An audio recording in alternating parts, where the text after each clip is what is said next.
1 acre of land. No electricity bill, no chemical fertilizer. 10 lakh rupees net profit last year. The catch is, the government has been sitting on 1 crore rupees in farm subsidies and almost nobody is claiming them. Not because they do not exist, because nobody explained them clearly enough for a real farmer to actually use. That changes in the next 10 minutes. I'm going to show you a farming system built and tested on 1 acre in Kerala. A system with 13 separate income streams, all running at the same time, all feeding each other, all powered by the sun. And I will show you exactly how 5 government schemes can fund most of it before you spend a single rupee of your own money. How many farmers do you know who work harder every single year and somehow end up with less money at the end of it? That is not a coincidence. That is a design flaw. Here is how the trap works. You buy feed. You raise an animal. You sell it. Then you buy feed again. Every rupee you spend on inputs leaves your farm permanently, straight to the feed company, the fertilizer company, the electricity board, the middleman. By the end of the year, the farm has worked hard and the farm is almost broke. And then comes the worst day. You have 100 kilograms of fresh fish ready and you check the market price and it has crashed. Because every farmer in your district harvested the same week. You are forced to sell at 80 rupees when the real price is 150 rupees. That is not bad luck. That is what happens when you grow a product, but you have no control over what happens to it next. Now I want you to stop for just 1 second and look at a forest. In a forest, nothing is purchased. Nothing is wasted. A leaf feeds a fungus. The fungus feeds a root. The root feeds a deer. The deer feeds the soil. The soil grows the next tree. Endless cycle, zero input cost. The forest has been running this system without fertilizer, without electricity, without feed purchases for 4 billion years. What if your farm worked exactly like that? That is not a dream, that is engineering. And I'm going to show you exactly how to build it. Before I show you the structure, I need you to understand one idea that took farmers decades to figure out. Because without it, the rest of the system makes no sense. Picture this: a goat shed raised 1.5 meters above a fish pond, sitting on 8 solid posts like a house on stilts. Solar panels covering the entire roof. Chickens and ducks living in the sheltered space between those 8 posts. Below everything, a pond full of fish. And at the edges of that pond, lotus blooming at dawn. 1 acre, 3 tiers, 13 income streams, all running simultaneously, all feeding each other, all powered by the same roof above the goats. Now let me show you every connection, because this is where the magic actually lives. Connection 1. Goat manure falls through the slatted floor of the shed directly into the water below. Chicken and duck droppings fall into the water. That waste, which every other farm pays to dispose of, feeds a bloom of phytoplankton every single day. Phytoplankton is the natural food of Indian carp. Katla, rohu, and mrigal eat it constantly. The feed cost for hundreds of fish is 0. Connection 2. A 5 to 8 kilowatt solar array on the goat shed roof powers the pump, the cold storage, and all farm processing. Surplus electricity feeds back to the grid, earning 15,000 to 25,000 rupees per year passively. PM Kusum covers 60% of the installation cost. On an 8 lakh rupees system, your cash out is just 80,000 rupees. Connection 3. And this one surprises people most. A solar-powered pump draws pond water every 60 to 90 days and distributes it through a drip network to napier grass, moringa, banana, and papaya growing around the farm. That pond water is loaded with nitrogen, phosphorus, fish waste, and beneficial microorganisms. It is free liquid fertilizer, one that outperforms most commercial products you would buy from a shop. Connection 4 closes the loop completely. The napier grass that the pond water grew, chopped and fed back to the goats. The moringa that the pond water fed, stripped into the animal feed ration. Surplus papaya and banana given directly to the animals. The pond grows the food. The food feeds the animals. The animals fill the pond. The circle never opens. That is not farming. That is an ecosystem. And you are the architect. Azolla. If you have never heard this word, remember it. Because this small aquatic fern is the single highest return structure on this entire farm. Azolla floats on water like a green carpet. It doubles in mass every 3 to 5 days and it contains 25 to 30% protein by dry weight. The same protein content as commercial concentrates that cost hundreds of rupees per kilogram. Here is how you build it. 2 beds, each 2 meters by 2 meters. Line them with tarpaulin. Fill with soil and water. Add 500 grams of starter azolla, 1 handful of cow dung and a pinch of superphosphate. In 15 days, the beds are full and producing a daily harvest that never stops. Feed 400 grams per goat per day, 30 grams per chicken per day. Throw a handful into the pond for the fish.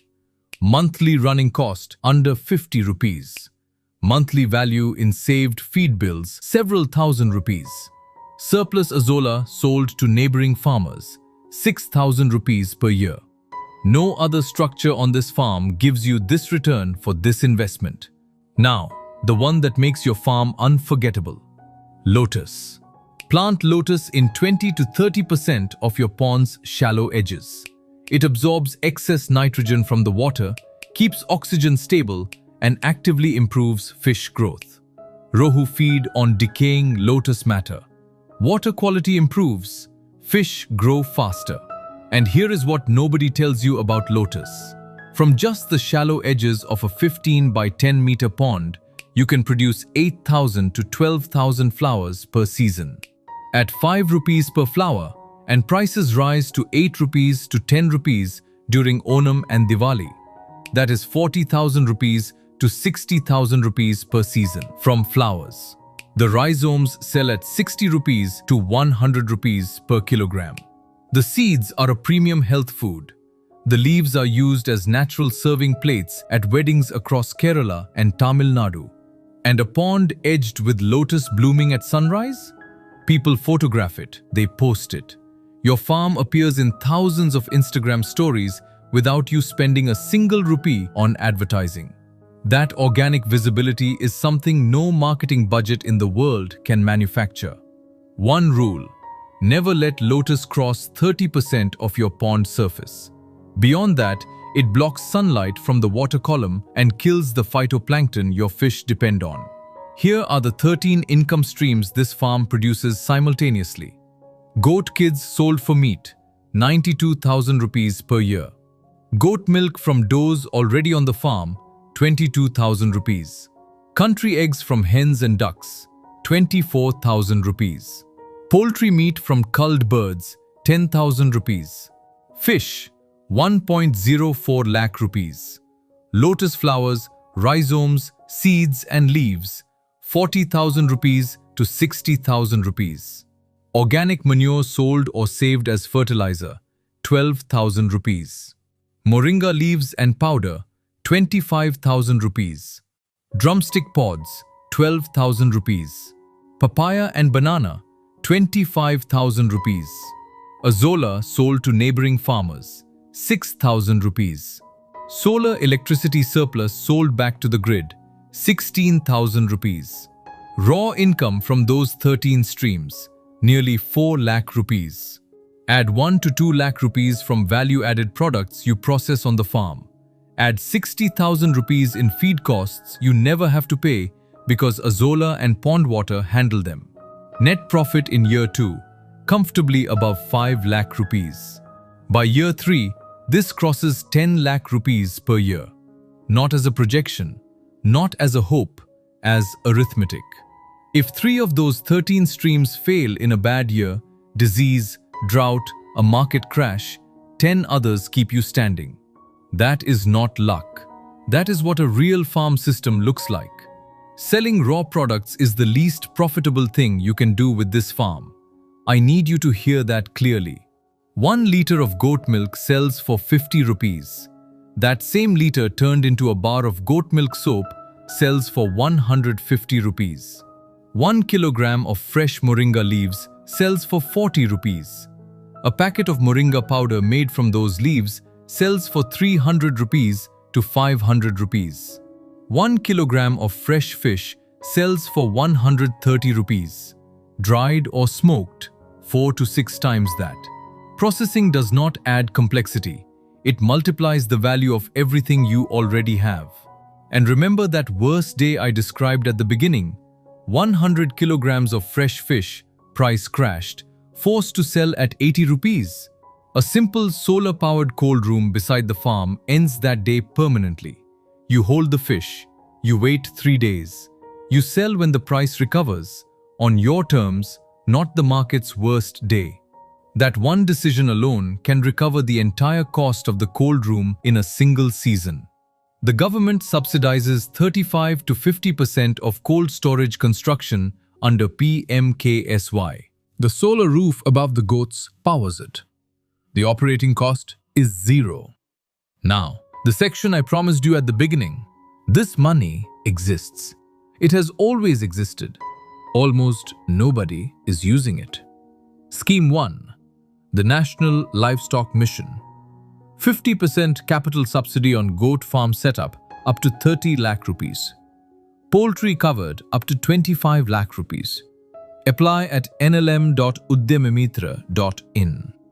Scheme 2. PMMSY. Pradhan Mantri Matsya Sampada Yojana. Covers pond construction, cold storage, fish processing and aeration equipment. 40 to 50% subsidized. Apply through your district fisheries officer. Scheme 3. PM Kusum. Central government covers 30%, state adds another 30%.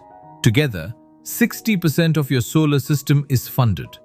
On an 8 lakh rupees installation, you pay 80,000 rupees in cash. Surplus power earns you money every single year after that. Apply at pmkusum.mnre.gov.in. Scheme 4.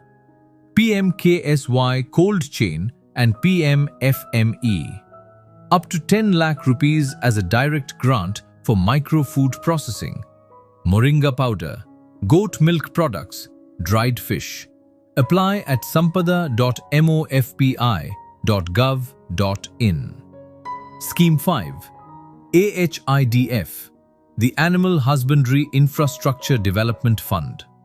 3% interest subvention on loans for up to 8 years, saving 60,000 rupees to 90,000 rupees per year in interest charges alone. Apply through SBI, Bank of Baroda, or any Nabardh partner bank. 5 schemes. Every single component of this farm covered. Up to 1 crore rupees waiting for you. All links are in the description. Verify current subsidy caps on official portals before you apply. Total out-of-pocket after all subsidies, 3.5 lakh rupees to 3.7 lakh rupees. Full capital recovery within year 1. 1 acre. Goats above. Chickens and ducks in the middle. Fish and lotus below. Solar on the roof. Azolla beds beside the water. Napier grass standing tall. Feeding the goats and sheltering the chickens from aerial predators at the same time. A processing unit at the edge, turning raw produce into branded products. A cold room giving you the power to sell on your schedule, not the market's worst day. 13 income streams. One family, one living system. Whether you are in Kerala or Punjab or Maharashtra or anywhere in the world, the breeds change. The principle never does. Nature figured this out 4 billion years ago. The forest has been running this exact cycle without fertilizer, without electricity, without feed purchases, since long before any of us arrived. We just studied it, measured it, and built a structure around it. Now it is yours. If this video gave you something real today, I'm not going to ask you to like it or subscribe. I'm going to ask you to share it with just one farmer. Not 10, just one. Because somewhere right now, there is a farmer sitting on 1 acre thinking they do not have enough space, enough money, or enough knowledge to build something meaningful. They have enough. They just needed the blueprint, and now they have it.